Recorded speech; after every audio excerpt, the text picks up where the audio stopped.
So we're talking about building science, reason, and free thought movements from on the left and the right, and equipping people by the thousands, coast to coast, to engage in this kind of outreach through a spectrum of media and through a variety of discussions and conversations.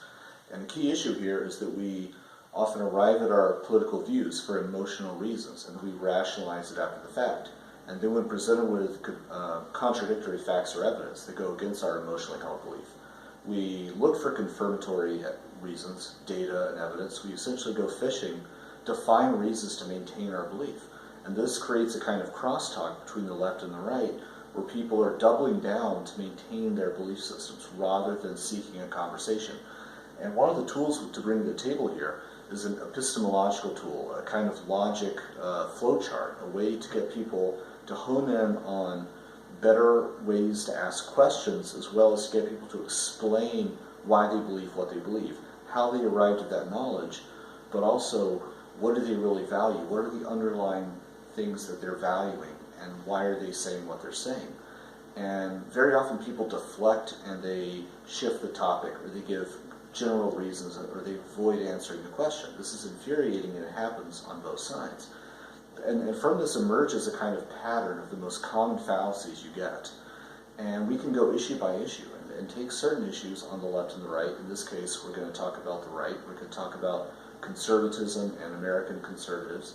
And we're going to talk about the drug war and justice reform. This is an issue where we have a schism, a productive split within the right, where many people support alternative justice systems. They support reduced sentencing for soft drug offenses. They support bail reform, legal aid for the poor, alternatives to incarceration, more evidence-based approaches that are grounded in data and science and grounded in community-based alternatives. And this should resonate with many conservative values. These systems are often very local, they're community-owned, and they often involve family and community leaders. They often mitigate problems before they become bigger, and they help close the revolving door of recidivism by giving people expanded hope and opportunity.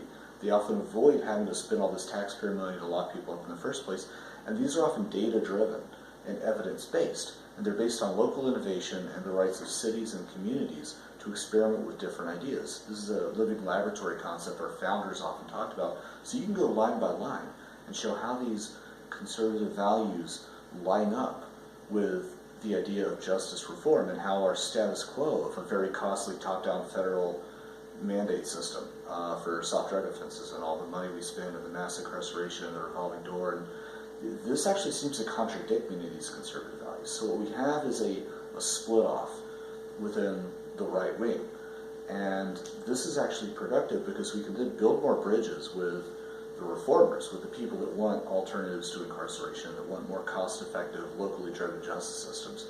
But we also have to engage certain people that are on the fence or resistant to this idea. And the best way to do that, aside from relating to people on the level of values and emotions and bonding as human beings, we also should bring to the table the tools of logical conversation, a kind of conversational jujitsu, sort of a discussion-based grappling where we get them to unpack what they value and believe, to give reasons for their answers, and to have a kind of a flowchart to respond to the most common fallacies, and then how to respond to it, and to get them to then work through their own contradictions. So here's an example of how this can work. Let's take the most common fallacies we hear from the right, from certain conservatives on justice reform. You could ask a fundamental question that is central to our Enlightenment history and central to civil rights and the ideas and beliefs of our founders. Justice should be fair, it should be proportional, and it should also be blind. People should be equal before the law. You either believe this or you don't, as a general premise. You could take this further and ask the question, is our American justice system blind, fair, and proportional? And does it treat the poor equally when it comes to low-level offenses? The answer to that, both anecdotally and scientifically, is clearly no, and we can talk about that more. But when you ask that question, a common response you get from the right is, well, they shouldn't have broken the law. That is an annoyingly common response. Another one is, well, I'm not a criminal, I don't have to deal with this. That's their problem.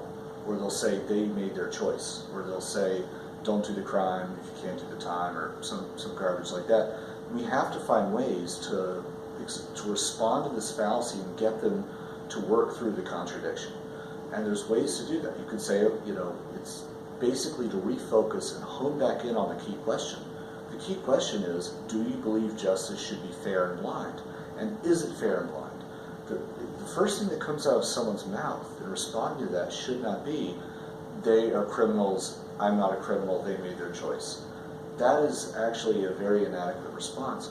We have to redirect that conversation back to the central premise. And very often this involves repeating the question and getting them to re-engage and drill down to the fundamentals of what you're asking. And we're going to talk about that more in future videos. Thanks.